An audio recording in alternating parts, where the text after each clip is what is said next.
അൽഷിമേഴ്സിനെ പറ്റി അറിയാത്തവരോ കേൾക്കാത്തവരോ ഉണ്ടാകില്ല. തന്മാത്രയിൽ മോഹൻലാലിന് വരുന്ന അതേ അസുഖം സാധാരണ പ്രായമായവരിൽ കണ്ടുവരുന്ന രോഗാവസ്ഥകളിൽ ഒന്നാണ് അൽഷിമേഴ്സ്. ഓർമ്മകൾ നശിക്കുന്ന ഈ രോഗത്തിന്റെ തീവ്രത തന്മാത്ര എന്ന സിനിമയിൽ നിന്ന് നമുക്ക് വ്യക്തമാകുന്നുണ്ട്. ഒരു ന്യൂറോളജിക്കൽ അവസ്ഥയായ അൽഷിമേഴ്സ് ലോകത്തിലെ ഏറ്റവും വേഗത്തിൽ വളരുന്ന ന്യൂറോളജിക്കൽ ഡിസോർഡറുകളിൽ ഒന്നായാണ് കണക്കാക്കുന്നത്. 60 വയസ്സിന് മുകളിലുള്ളവർക്കാണ് സാധാരണയായി അൽഷിമേഴ്സ് രോഗം കാണാറുള്ളത്. എന്നാൽ ഡോക്ടർമാരെ ഞെട്ടിച്ചുകൊണ്ട് ഒരു 19 വയസ്സുകാരന് രോഗം സ്ഥിരീകരിച്ചിരിക്കുകയാണ് അങ്ങ് ചൈനയിൽ. ചൈനയിലെ ബീജിംഗ് സ്വദേശിക്കാണ് ഈ രോഗം സ്ഥിരീകരിച്ചത്.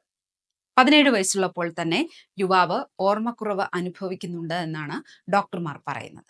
അൽഷിമേഴ്സ് രോഗികളിൽ 10% മാത്രമാണ് 65 വയസ്സിന് താഴെയുള്ളവരായുള്ളത്. പാരമ്പര്യമായി അൽഷിമേഴ്സ് രോഗം വരാമെങ്കിലും 30 വയസ്സ് വരെ ഈ ജീനുകൾ കാര്യമായി പ്രവർത്തിക്കാറില്ല. എന്നാൽ ചൈനയിൽ രോഗം സ്ഥിരീകരിച്ച യുവാവിന്റെ ജീനിൽ ഇത്തരത്തിൽ പ്രശ്നങ്ങളൊന്നും കണ്ടെത്താനും സാധിച്ചിട്ടില്ല. നിലവിൽ രോഗം ബാധിച്ച യുവാവിന്റെ കുടുംബത്തിൽ ആർക്കും അൽഷിമേഴ്സ് ബാധിച്ചിരുന്നില്ല. ക്ലാസ്സിൽ ശ്രദ്ധ കേന്ദ്രീകരിക്കാൻ സാധിക്കാതിരിക്കുകയും വായിക്കാൻ സാധിക്കാതിരിക്കുകയും ഓർമ്മശക്തി കുറയുകയും ചെയ്തതോടെയാണ് ചികിത്സയ്ക്കായി ഡോക്ടറെ സമീപിച്ചത്. അപ്പോഴാണ് രോഗം സ്ഥിരീകരിക്കുകയും ചെയ്തത്.